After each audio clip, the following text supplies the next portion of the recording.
ایک لفظ آپ نے بولا عزم.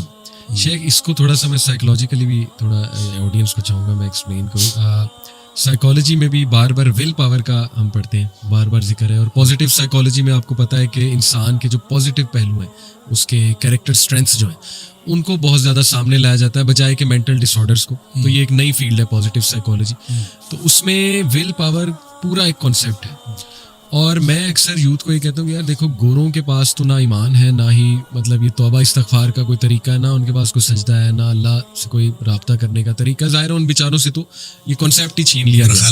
میرا خیال ہے گوروں کی بجائے لفظ آپ نا چینج کر رہے ہیں نان مسلم. نان مسلم ٹھیک. گورے تو ایک نسل ہے نا, اس میں بہت سارے مسلمان. صحیح بات بالکل ٹھیک, جزاک اللہ اصلاح کے لیے, بالکل ٹھیک ہے. تو میں اکثر یہ کہتا ہوں کہ جو نان مسلم ہیں, اور میں یہی لفظ استعمال کروں گا, تو پھر بھی اس کے باوجود ول پاور کی بڑی بات کرتے ہیں. اور ان کے کئی ایسے آپ کو سکسیس سٹوریز مل جائیں گی جو کوئی نشے میں تھا, ٹوٹل نشے میں, یعنی ہوپ لیس سچویشن تھی. اور نشہ آپ کو پتہ ہے وہ ایسی چیز ہے کہ اس سے نکلنا بہت ہی مشکل ہوتا ہے. تو ہمارے پاس ایسی سکسیس سٹوریز ان کی طرف سے بھی آتی ہیں جو ٹوٹل ایک نشے والی زندگی سے, ان پروڈکٹیو زندگی سے نکل کے ول پاور کے تھرو آ گئے. تو دیکھیں یہ جو عزم کی بات ہے, میرے خیال میں کہ اللہ نے بڑا گفٹ دیا ہے انسان کو کہ جس چیز کا وہ عزم کر لے تو پھر اللہ کی مدد بھی اوپر سے شامل ہو. تو شیخ میرا تو خیال مایوس ہونے کی ضرورت نہیں ہے. نوجوانوں کو بالکل نکل سکتے ہیں وہ انشاءاللہ ان گناہوں سے, عزم بھی کریں. اور جیسے آپ نے کہا کہ کوالٹی آف توبہ بہت میٹر کرتی ہے. دیکھیں یہ جو آپ نے مایوس ہونے کی بات کی نا جی, اس میں 3 باتیں آپ سے عرض کروں. سب سے پہلی بات تو یہ ہے کہ سورہ زمر کی ایک آیت ہے جس کو مفسرین کا خیال یہ ہے کہ قرآن پاک کی سب سے زیادہ امید افزا آیت, یعنی اس سے بڑی کوئی امید افزا آیت اور ہو نہیں سکتی جتنی یہ آیت. اور وہ کیا ہے؟ قل یا عبادی الذین اسرفوا علی انفسہم, اے حبیب صلی اللہ علیہ وسلم میرے بندوں سے کہہ دیجئے جنہوں نے اپنی جانوں پر ظلم کیا. اب دیکھیں اس میں طرز تخاطب بھی عجیب ہے اللہ تعالیٰ کی طرف سے, سبحان اللہ, میرے بندوں سے. اب انہوں نے اپنی جانوں پر ظلم کیا ہے, وہ گناہ کیے بیٹھے ہیں, اور اللہ تعالیٰ فرماتا ہے میرے بندے ہیں. اچھا, ان سے کہہ دیجئے کیا لا تقنطوا من رحمت اللہ, اللہ کی رحمت سے مایوس نہ ہو. کیوں نہ مایوس ہوں؟ ان اللہ یغفر الذنوب جميعا, اللہ تعالیٰ سارے کے سارے گناہ معاف کر دے گا. کیوں معاف کر دے گا؟ انہ هو الغفور الرحیم, بے شک وہ ہے ہی بہت بخشنے والا اور ہمیشہ رحم کرنے والا. یہ اس کی اس لیے کر دے گا. کیوں کر دے گا؟ اس لیے کر دے گا کہ تمہیں ایک کام کرنا پڑے گا. وَأَنِيبُوا إِلَىٰ رَبِّكُمْ وَأَسْلِمُوا لَهُ, تم ایسے کرو کہ تم اپنے رب کی طرف جھک پڑو. وَأَسْلِمُوا لَهُ, اور اپنے آپ کو اس کے سامنے سبمٹ کر دو. وَأَسْلِمُوا, اپنا آپ اس کے سپرد کر دو. اگر یہ ایک کام انسان نے کرنا ہے کہ اپنے آپ کو اپنے اللہ کے سپرد کر دے, تو پھر وہ سارے گناہ معاف کر دے گا. پھر مایوس ہونے کی کیا بات ہے؟ دیکھیں مایوسی جو ہے, آپ سائیکالوجی پڑھتے ہیں اور سائیکالوجی کے اعتبار سے انسان ظاہر ہے سائیکالوجیکلی انسان کے مختلف کیفیتیں آتی ہیں. انسان لوگوں سے مایوس ہوتا ہے, انسان سچویشن سے مایوس ہوتا ہے, انسان کی مایوسی کے لیولز بھی بہت ہیں اور اس کی کیفیتیں بھی بہت ہیں. بالکل ٹھیک. ہر چیز سے مایوس ہو جاؤ لیکن اللہ کی رحمت سے مایوس نہیں ہونا. اور یہ اس وقت انسان کو سمجھ آتی ہے بات کی جب انسان کو دنیاوی ساری کیفیتیں, سارے وسائل جواب دے چکے ہوں. اس کو آپ ریلیٹ کر لیں, جو دوسری بات میں عرض کر رہا تھا, اس کو ریلیٹ کر لیں حضرت یعقوب علیہ السلام کی اس بات کے ساتھ. یوسف علیہ السلام ویسے گم ہو گئے, رو کے انہوں نے اپنی آنکھیں جو ہیں وہ سفید کر لی ہیں, سمجھ نہیں آ رہی کیا کروں. اب اس کے بعد جو ہے دوسرا بیٹا وہ بھی گم ہو گیا, بنیامین, وہ بھی گم ہو گیا. اب اس کے بعد جو باقی بیٹے ہیں ان کو دے کے کچھ جمع پونجی دے کے بھیجا کے غلہ لے آئے. اب وہ جمع پونجی بھی ختم ہو گئی غلہ لینے کے لیے. ٹھیک ہے, سارے وسائل ختم ہو گئے. تو اب وہ گئے ہیں بچے, جا کے اپنے بھائی سے کہتے ہیں کہ تو نہ خیرات کر دے, بھیک مانگ رہے ہیں.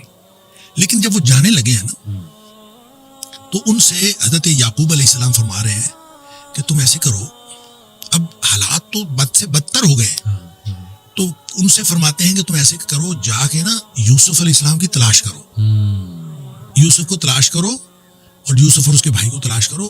لا تیأسوا من روح اللہ, اللہ کی رحمت سے مایوس نہیں ہونا. یعنی جس چیز سے ہم مایوس ہیں وہ تو دنیاوی حالات ہیں نا, تو اللہ کی رحمت سے تو مایوس نہیں ہونا. اور اللہ کی رحمت سے جو مایوس ہوتے ہیں وہ تو خسارہ پانے والے لوگ مایوس ہوتے ہیں. ہم تو اللہ کی رحمت سے مایوس, اور ان کو یہ سمجھا کے بھیجتے ہیں کہ اللہ کی رحمت سے مایوس نہیں ہونا. صحیح. کہنے کی بات یہ ہے کہ جب آپ مایوسیاں انسان کو ہر طرح سے, یہ اللہ کی رحمت سے مایوس نہیں ہونا, یہ اسی کی سمجھ میں بات آئے گی جس کو اللہ تعالیٰ نے ایمان نصیب کیا ہوگا, جس کو اللہ پر ایمان ہوگا اسی کی سمجھ میں بات آئے گی. دوسرے شخص کی سمجھ میں تو یہ بات نہیں آتی. تو اس پر جب تک وہ اس کو اللہ تعالیٰ کی طرف سے وہ امید رکھتا ہے, صحیح, تو ہوپ کبھی ختم نہیں ہوتی. کیا بات, یعنی اٹس نیور ٹو لیٹ. آپ جس مرحلے پر بھی ہیں, صحیح, آپ نے جتنے گناہ کر لیے ہیں, صحیح, الذین یا قل یا عبادی الذین اسرفوا علی انفسہم, اپنے آپ پر جتنا بھی ظلم کر لیا ہے, صحیح, 50 سال ہو گئے, 60 سال ہو گئے, کتنی عمر گزار لی ہے. نبی پاک صلی اللہ علیہ وسلم فرمایا ان اللہ یقبل توبۃ العبد ما لم یغرغر.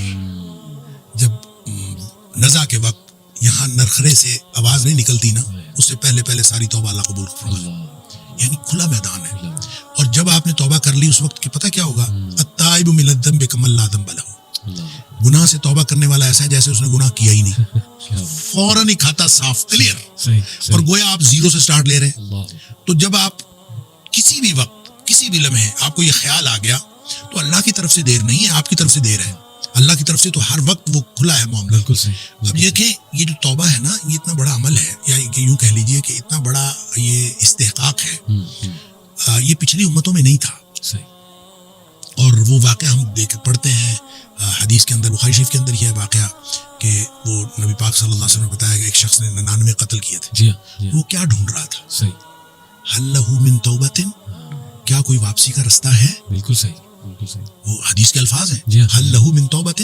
وہ پوچھتا تھا کیا اس کے لیے کوئی واپسی کا رستہ ہے. تو فد اللہ علی راہب, کسی راہب نے جا کے, کسی راہب کا پتہ کسی نے بتایا, اس نے راہب جا کے یہی پوچھا تھا, حل لہ من توبۃ, کیا اس کے لیے واپسی کا رستہ ہے. تو وہ کہتا لا, تیرے لیے واپسی کا کوئی رستہ نہیں.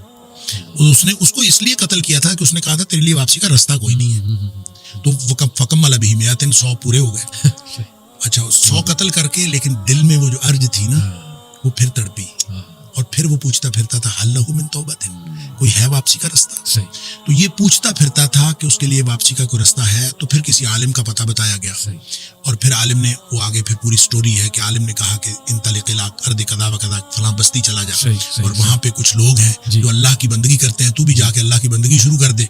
فاعبد اللہ معہم, تو جا کے اللہ کی بندگی ان کے ساتھ شروع کر دے, تیرے سارے گناہ معاف ہو جائیں گے. اب یہ دیکھیں, اس کا مطلب یہ ہوا کہ انسان نیکی کرے گا نا, جی, تو اس کے گناہ معاف ہو جائیں گے. قرآن نے اصول دیا, ان الحسنات یذہبن السیئات, جو نیکیاں ہیں یہ گناہوں کو ویسے ختم کر دیتی. بالکل ٹھیک, بالکل ٹھیک. ایک شخص سے گناہ ہوا, صحیح, اور نیکیوں کا مطلب صرف نمازیں پڑھنا نہیں ہے, صحیح, ساری عبادات ہے.